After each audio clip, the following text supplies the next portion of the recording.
नमस्कार दोस्तों, जय श्री कृष्णा, राधे राधे। दोस्तों, क्या आप जानते हैं कि हर कोई श्रीमद् भगवद गीता को सुन नहीं पाता और जो इसे सुन लेता है वो साधारण इंसान नहीं रहता। अगर आप इस समय ये वीडियो को देख रहे हैं तो समझ लीजिए कि भगवान श्री कृष्ण ने स्वयं आपको यहाँ तक पहुँचाया है, क्योंकि उनकी प्रेरणा के बिना कोई भी व्यक्ति गीता के इस दिव्य ज्ञान तक नहीं पहुंच सकता। मैं पूरे विश्वास के साथ कहती हूँ कि यदि आपने इस वीडियो को शांत मन से पूरा अंत तक देखा और सुना तो आपकी सोच बदलेगी, आपके डर टूटेंगे और जीवन को देखने का नजरिया पूरी तरह बदल जाएगा।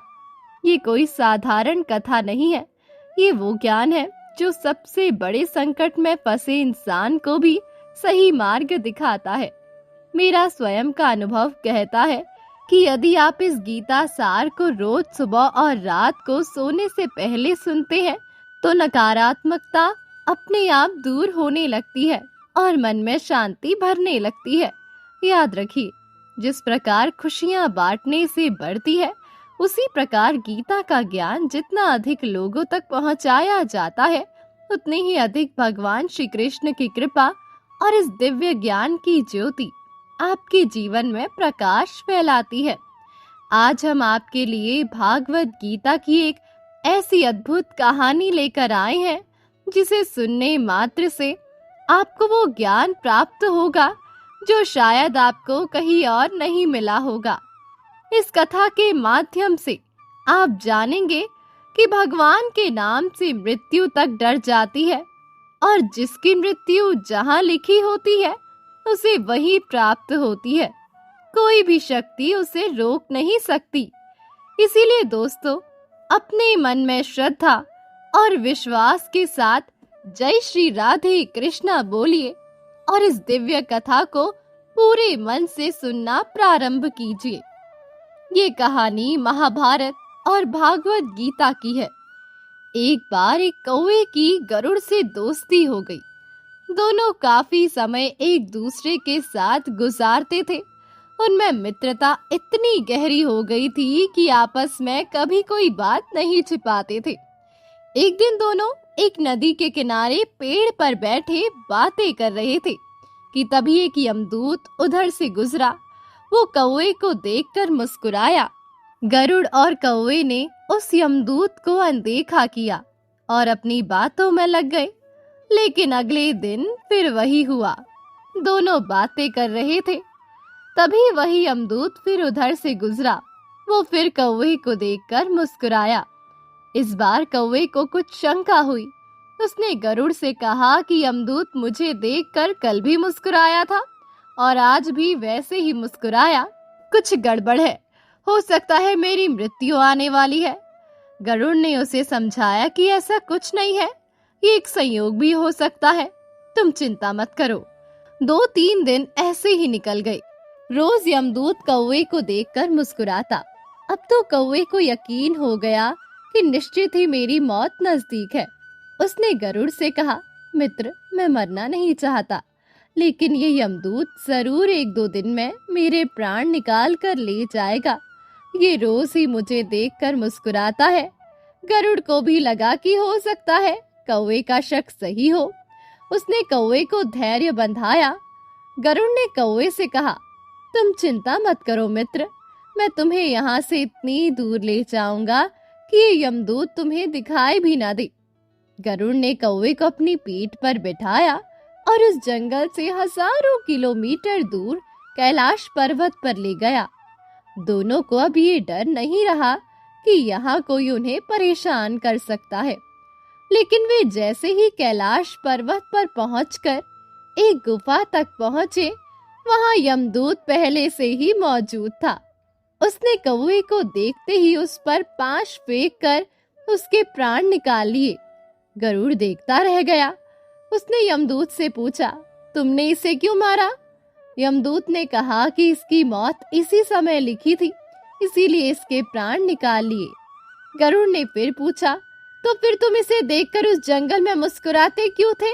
इसे मारना ही था तो वही मार देते।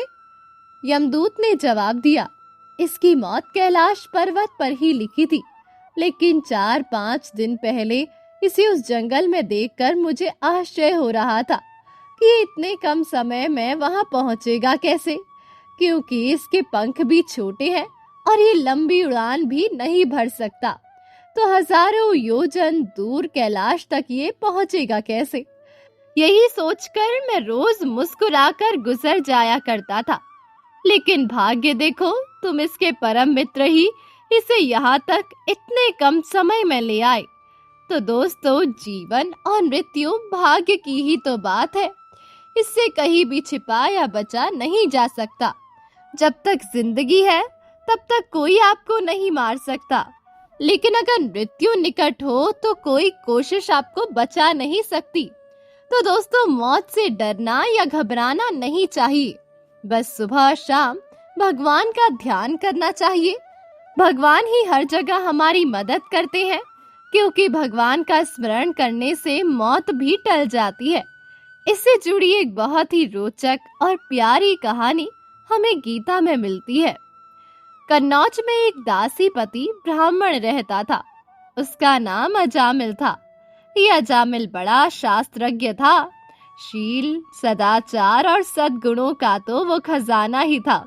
ब्रह्मचारी, विनय, जितेंद्रिय, सत्यनिष्ठ, मंत्रवेत्ता और पवित्र भी था। इसने गुरु, संत महात्माओं सबकी सेवा की थी। एक बार अपने पिता के आदेशानुसार वन में गया और वहां से फल, फूल, समिधा तथा कुश लेकर घर के लिए लौटा। लौटते समय उसने देखा कि एक व्यक्ति मदिरा पीकर किसी स्त्री के साथ विहार कर रहा है। वो स्त्री भी शराब पीकर मतवाली हो रही है। अजामिल ने कुछ भी नहीं किया और उन्हें देखने के कारण काम के वश में हो गया।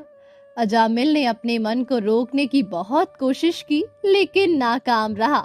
अब ये मन ही मन उसी स्त्री का चिंतन करने लगा और अपने धर्म से विमुख हो गया। अजामिल सुंदर सुंदर वस्त्र, आभूषण आदि वस्तुएं जिनसे वो स्त्री प्रसन्न होती ले आता। यहाँ तक कि उसने अपने पिता की सारी संपत्ति देकर भी उसी स्त्री को रिझाया। ये ब्राह्मण उसी प्रकार की चेष्टा करता जिससे वो प्रसन्न हो। इस स्त्री के चक्कर में इसने अपनी कुलीन नवयुवती और विवाहिता पत्नी तक का परित्याग कर दिया और उसके साथ रहने लगा। इसने बहुत दिनों तक उस स्त्री के हाथ का बना भोजन ग्रहण कर अपना जीवन व्यतीत किया और अपना सारा जीवन ही पापमय कर लिया। वो कुबुद्धि से, न्याय से, अन्याय से, जैसे भी जहां कहीं भी धन मिलता वहीं से उठा लाता। उस स्त्री के बड़े कुटुंब का पालन करने में ही व्यस्त रहता।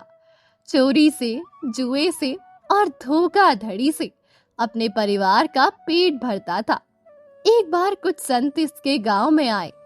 गांव के बाहर संतों ने कुछ लोगों से पूछा कि भैया किसी ब्राह्मण का घर बताइए, हमें वहां पर रात गुजारनी है। इन लोगों ने संतों के साथ मजाक किया और कहा, संतों, हमारे गांव में तो एक ही श्रेष्ठ ब्राह्मण है जिसका नाम है अजामिल, और इतना बड़ा भगवान का भक्त है कि वो गांव के अंदर नहीं रहता, गांव के बाहर ही रहता है। अब संत जन अजामिल के घर पहुंचे और दरवाजा खटखटाया। भक्त अजामिल, दरवाजा खोलो। जैसे ही अजामिल ने दरवाजा खोला तो संतों के दर्शन करते ही मानो आज अपने पुराने अच्छे कर्मों से याद आ गई। संतों ने कहा कि भैया, रात बहुत हो गई है, आप हमारे लिए भोजन और सोने का प्रबंध कीजिए। अजामिल ने स्वादिष्ट भोजन तैयार करवाकर संतों को भोजन करवाया। जब अजामिल ने संतों से सोने के लिए कहा तो संत कहते हैं, भैया, हम प्रतिदिन सोने से पहले कीर्तन करते हैं, यदि आपको समस्या ना हो तो हम कीर्तन कर लें। अजामिल ने कहा, आप ही का घर है महाराज, जो दिल में आए सो करे। संतों ने सुंदर कीर्तन प्रारंभ किया और उस कीर्तन में अजामिल बैठा। सारी रात कीर्तन चला और अजामिल की आंखों से खूब आंसू गिरे, मानो आज आंखों से आंसू नहीं पाप धुल गई है। सारी रात भगवान का नाम लिया। जब सुबह हुई, संत जन चलने लगे तो अजामिल ने कहा, महात्माओं, मुझे क्षमा कर दीजिए, मैं कोई भक्त वक्त नहीं हूँ, मैं तो एक महापापी हूँ। मैं एक स्त्री के साथ रहता हूँ और मुझे गांव से बाहर निकाल दिया है। केवल आपकी सेवा के लिए मैंने आपको भोजन करवाया और मुझसे बड़ा पापी कोई नहीं है। संतों ने कहा, अरे अजामिल, तूने ये बात हमें कल क्यों नहीं बताई? हम तेरे घर में रुकते ही नहीं। अब तूने हमें आश्रय दिया है तो चिंता मत कर। ये बता, तेरे घर में कितने बालक हैं? अजामिल ने बता दिया कि महाराज 9 बच्चे हैं और अभी एक गर्भवती है। संतों ने कहा कि इस बार जो तेरे संतान होगी वो पुत्र होगा और उसका नाम नारायण रखना।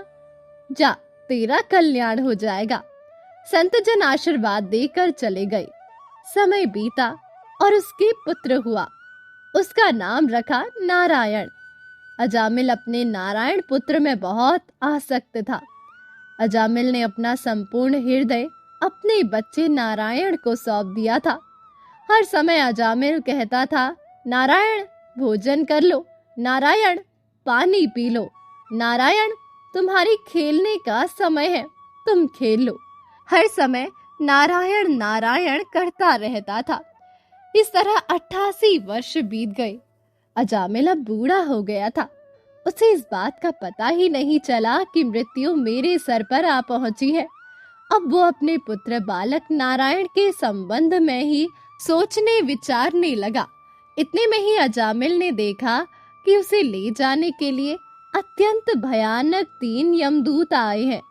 उनके हाथों में फांसी है, मुंह टेढ़े मेढ़े हैं और शरीर के रोए खड़े हुए हैं। उस समय बालक नारायण वहां से कुछ ही दूरी पर खेल रहा था। यमदूतों को देखकर अजामिल डर गया और अपने पुत्र को कहता है, नारायण, नारायण, मेरी रक्षा करो, नारायण, मुझे बचाओ। तभी भगवान के पार्षदों ने देखा कि ये मरते समय हमारे स्वामी भगवान नारायण का नाम ले रहा है, उनके नाम का कीर्तन कर रहा है, और वे बड़े वेग से झटपट वहां पहुंचे। उस समय यमराज के दूत दासीपति अजामिल के शरीर में से उसके सूक्ष्म शरीर को खींच रहे थे। विष्णु दूतों ने बलपूर्वक रोक लिया। उनके रोकने पर यमराज के दूतों ने उनसे कहा, अरे धर्मराज की आज्ञा का पालन नहीं करने वाले तुम लोग हो कौन? तुम किसके दूत हो? कहां से आए हो? और इसे ले जाने से हमें क्यों रोक रहे हो? जब यमदूतों ने इस प्रकार कहा तब भगवान नारायण के आज्ञाकारी पार्षदों ने हंसकर कहा, यमदूतों, यदि तुम लोग सचमुच धर्मराज के आज्ञाकारी हो तो हमें धर्म का लक्षण और धर्म का तत्व सुनाओ। दंड का पात्र कौन है? वेदों ने जिन कर्मों का विधान किया है वे धर्म है और जिनका निषेध किया है वे अधर्म है। वेद स्वयं भगवान के स्वरूप है। वे उनके स्वाभाविक श्वास प्रवास एवं स्वयं प्रकाश ज्ञान है, ऐसा हमने सुना है। पाप कर्म करने वाले सभी मनुष्य अपने अपने कर्मों के अनुसार दंडनीय होते हैं। यमदूतों, तब भगवान के पार्षदों ने कहा, आश्चर्य और खेद की बात है कि धर्मज्ञों की सभा में अधर्म प्रवेश कर रहे हैं, क्योंकि वहां निरपराध और दंडनीय व्यक्तियों को व्यर्थ ही दंड दिया जाता है। यमदूतों, इसने कोटि कोटि जन्मों की पाप पूरा प्रायश्चित कर लिया है, क्योंकि इसने विवश होकर ही सही भगवान के परम कल्याणमय मोक्षप्रद नाम का उच्चारण तो किया है। जिस समय इसने नारायण इन 4 अक्षरों का उच्चारण किया, उसी समय केवल उतने से ही इस पापी के समस्त पापों का प्रायश्चित हो गया। चोर, शराबी, मित्रद्रोही, ब्रह्मघाती, गुरु पत्नीगामी, ऐसे लोगों का संसार की स्त्री, राजा, पिता और गाय को मारने वाला, चाहे जैसा और चाहे जितना बड़ा पापी हो, सभी के लिए यही इतना ही सबसे बड़ा प्रायश्चित है कि भगवान के नामों का उच्चारण किया जाए, क्योंकि भगवान नाम के उच्चारण से मनुष्य की बुद्धि भगवान के गुण, लीला और स्वरूप में रम जाती है और स्वयं भगवान की उसके प्रति आत्मीय बुद्धि हो जाती है।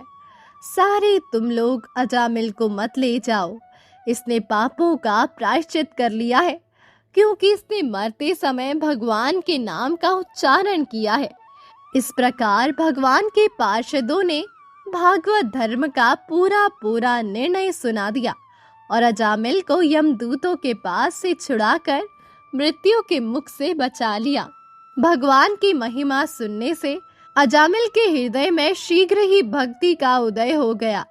अब उसे अपने पापों को याद करके बड़ा पश्चाताप होने लगा। अजामिल मन ही मन सोचने लगा, अरे मैं कैसा इंद्रियों का दास हूँ, मैंने अपना ब्राह्मणत्व नष्ट कर दिया, ये बड़े दुख की बात है। धिक्कार है मुझे, मैं संतों के द्वारा निंदित हूँ, पाप आत्मा हूँ। मैंने अपने कुल में कलंक का टीका लगा दिया। मेरे माँ बाप और तपस्वी थे, मैंने उनका भी परित्याग कर दिया और मैं कृतज्ञ हूँ। मैं अब अवश्य ही अत्यंत भयावह नरक में गिरूंगा, जिसमें गिरकर धर्मघाती पापात्मा कामी पुरुष अनेकों प्रकार की यम यातना भोगते हैं। कहा तो मैं महाकपटी पापी, निर्जल्ज और ब्रह्म तेज को नष्ट करने वाला, तथा कहाँ भगवान का वो परम मंगलमय नारायण नाम। सचमुच मैं तो कृतार्थ हो गया। अब मैं अपने मन, इंद्रिय और प्राणों को वश में करके ऐसा प्रयत्न करूंगा कि फिर अपने को घोर अंधकार में नरक में ना डालूं। मैंने यमदूतों के डर से अपने पुत्र नारायण को पुकारा और भगवान के पार्षद प्रकट हो गए। यदि मैं वास्तव में नारायण को पुकारता तो क्या आज श्री नारायण मेरे सामने प्रकट नहीं हो जाते? अब अजामिल के चित्त में संसार के प्रति तीव्र वैराग्य हो गया। वो सबसे संबंध और मोह को छोड़कर हरिद्वार चले गए। उस देव स्थान में जाकर वे भगवान के मंदिर में आसन से बैठ गए और उन्होंने योग मार्ग का आश्रय लेकर अपनी सारी इंद्रियों को विषयों से हटाकर मन में लीन कर लिया और मन को बुद्धि में मिला दिया। इसके बाद आत्मचिंतन के द्वारा उन्होंने बुद्धि को विषयों से पृथक कर लिया तथा भगवान के धाम अनुभव स्वरूप पर ब्रह्म में जोड़ दिया। इस प्रकार जब अजामिल की बुद्धि त्रिगुणमय प्रकृति से ऊपर उठकर भगवान के स्वरूप में स्थित हो गई, तब उन्होंने देखा कि उनके सामने वे ही चारों पार्षद जिन्हें उन्होंने पहले देखा था वो खड़े हैं। अजामिल ने उनका दर्शन पाने के बाद उन्होंने उस तीर्थ स्थान में गंगा के तट पर अपना शरीर त्याग दिया और तत्काल भगवान के पार्षदों का स्वरूप प्राप्त कर सिर झुकाकर उन्हें नमस्कार किया। अजामिल भगवान के पार्षदों के साथ स्वर्णमय विमान पर आरूढ़ होकर आकाश मार्ग से भगवान लक्ष्मीपति के निवास स्थान वैकुंठ को चले गए। सुखदेव जी महाराज कहते हैं, परीक्षित, ये इतिहास अत्यंत गोपनीय और समस्त पापों का नाश करने वाला है। जो पुरुष श्रद्धा और भक्ति के साथ इसका श्रवण कीर्तन करता है वो नरक में कहीं नहीं जाता। यमराज के दूत तो आंख उठाकर उसकी ओर देख तक नहीं सकते। उस पुरुष का जीवन चाहे पापमय ही क्यों ना रहा हो, वैकुंठ लोक में उसकी पूजा होती है। परीक्षित देखो, अजामिल जैसे पापी ने मृत्यु के समय पुत्र के बहाने भगवान नाम का उच्चारण किया, उसे भी वैकुंठ की प्राप्ति हो गई। फिर जो लोग श्रद्धा के साथ भगवान के नाम का उच्चारण करते हैं उनकी तो बात ही क्या है। जब भगवान के पार्षदों ने यमदूतों से अजामिल को छुड़ाया तो यमदूत यमराज के पास पहुंचे और कहते हैं, हे प्रभु, संसार के जीव 3 प्रकार के कर्म करते हैं, पाप, पुण्य अथवा दोनों से मिश्रित। इन जीवों को उन कर्मों का फल देने वाले शासक संसार में कितने हैं? हम तो ऐसा समझते हैं कि अकेले आप ही समस्त प्राणियों और उनके स्वामियों के भी अधीश्वर हैं। आप ही मनुष्यों के पाप और पुण्य के निर्णायक दंडदाता और शासक है। यमराज ने कहा, दूतों, मेरे अतिरिक्त एक और ही जगत के स्वामी है। उन्हीं में ये संपूर्ण जगत सूत में वस्त्र के समान ओतप्रोत है। उन्हीं के चराचर अंश ब्रह्मा, विष्णु और शंकर इस जगत की उत्पत्ति, स्थिति तथा प्रलय करते हैं। उन्हीं ने सारे जगत को नथे हुए बैल के समान अपने अधीन कर रखा है। मेरे प्यारे दूतों, जैसे किसान अपने बैलों को पहले छोटी छोटी रस्सियों में बांधकर फिर उन रस्सियों को एक बड़ी आड़ी रस्सी में बांध देते हैं, वैसे ही जगदीश्वर भगवान ने भी ब्रह्मांड आदि वर्ण और ब्रह्मचर्य आदि आश्रम रूप छोटी छोटी नाम की रस्सियों में बांधकर फिर सब नामों को वेद वाणी रूप बड़ी रस्सी में बांध रखा है। इस प्रकार सारे जीव नाम एवं कर्म रूप बंधन में बंधे हुए भयभीत होकर उन्हें ही अपना सर्वस्व भेंट कर रहे हैं। सभी भगवान के अधीन है। इनमें इंद्र, निर्वृत्ति, वरुण, चंद्रमा, अग्नि, शंकर, वायु, सूर्य, ब्रह्मा, 12 आदित्य, विश्वदेवता, 8 वसु, साध्य, 49 मरुत, सिद्ध, 11 रुद्र, रजोगुण एवं तमोगुण से रहित भृगु आदि प्रजापति और बड़े बड़े देवता है। भगवान के नाम उच्चारण की महिमा तो देखो। अजामिल जैसा पापी भी एक बार नाम उच्चारण करने मात्र से मृत्यु पाश से छुटकारा पा गया। भगवान लीला और नामों का भली भांति कीर्तन मनुष्य के पापों का सर्वथा नाश कर देता है। ये कोई उसका बहुत बड़ा फल नहीं है, क्योंकि अत्यंत पापी अजामिल ने मरने के समय चंचल चित्त से अपने पुत्र का नाम नारायण उच्चारण किया। उस नाम आभास मात्र से ही उसके सारे पाप तो क्षीण हो ही गए, मुक्ति की प्राप्ति भी हो गई। बड़े बड़े विद्वानों की बुद्धि कभी भगवान की माया से मोहित हो जाती है। वे कर्मों के मीठे मीठे फलों का वर्णन करने वाली अर्थवाद रूपिणी वेदवाणी में ही मोहित हो जाते हैं और यज्ञ यागादि बड़े बड़े कर्मों में ही संलग्न रहते हैं तथा इस सुकुमार सुगम भगवान नाम की महिमा को नहीं जानते। ये कितने खेद की बात है। प्रिय दूतों, बुद्धिमान पुरुष ऐसा विचार कर भगवान अनंत में ही संपूर्ण अंतकरण से अपना भक्ति भाव स्थापित करते हैं। वे मेरे दंड के पात्र नहीं हैं। पहली बात तो ये है कि वे पाप करते ही नहीं, लेकिन यदि कदाचित संयोगवश कोई पाप बन भी जाए तो उसे भगवान का गुणगान तत्काल नष्ट कर देता है। जिनकी जीभ भगवान के गुणों और नामों का उच्चारण नहीं करती, जिनका चित्त उनके चरण बिंदु का चिंतन नहीं करता और जिनका सिर एक बार भी भगवान श्री कृष्ण के चरणों में नहीं झुकता, उन भगवत सेवा विमुख पापियों को ही मेरे पास लाया करो। जब यमदूतों ने अपने स्वामी धर्मराज के मुख से इस प्रकार भगवान की महिमा सुनी और उसका स्मरण किया, तब उनके आश्रय की सीमा न रही। तभी से वे धर्मराज की बात पर विश्वास करके अपने नाश की आशंका से भगवान के आश्रित भक्तों को देखने में भी डरते हैं। श्री कृष्ण भगवान ने गीता में कहा है, हमें कर्मों का फल तो भोगना ही पड़ेगा, चाहे कोई कितनी ही होशियारी कर ले, पर कर्मों का डंडा सबको लगेगा। गीता में भगवान श्री कृष्ण कहते हैं कि चाहे आपने कोई भी कर्म किया हो, उसका फल आपको जरूर भोगना पड़ेगा। अगर आपने अच्छा कर्म किया है या जाने अनजाने में हो गया हो, तो किसी मुश्किल वक्त में आपको वो आपके अच्छे कर्म उस मुश्किल वक्त से बचा लेंगे। और अगर आपने गलत कर्म किया है, पाप किया है, किसी के साथ धोखा किया है, तो उसकी सजा आपको जरूर मिलेगी। इंसान कितना ही छुपकर कर्म करे, लेकिन कहते हैं इस परमात्मा के ईश्वर के चारों तरफ कैमरे लगे हुए हैं। हमारे एक एक कर्म पर वो अपनी दृष्टि बनाए रखते हैं। श्री कृष्ण ने बहुत ही सुंदर शब्दों में कहा है, कभी कभी आपके मन में ये प्रश्न नहीं उठता है कि इस संसार में ऐसा क्या है जिसे पाना असंभव है? उठता है। मेरे मन में भी ये प्रश्न उठता है। फिर मैं विचार करती हूँ, क्या है संसार में ऐसा जिसे पाना असंभव है? धन नहीं, यश नहीं, सम्मान नहीं, प्रेम नहीं, तो फिर क्या है ऐसा जिसे पाना असंभव है? तो इसका उत्तर है अपनी स्वयं की भूल, अपना स्वयं का दोष जो कभी किसी को नहीं मिलता। और यदि किसी को मिल भी जाए तो वो व्यक्ति अपनी भूल स्वीकार करना नहीं चाहता।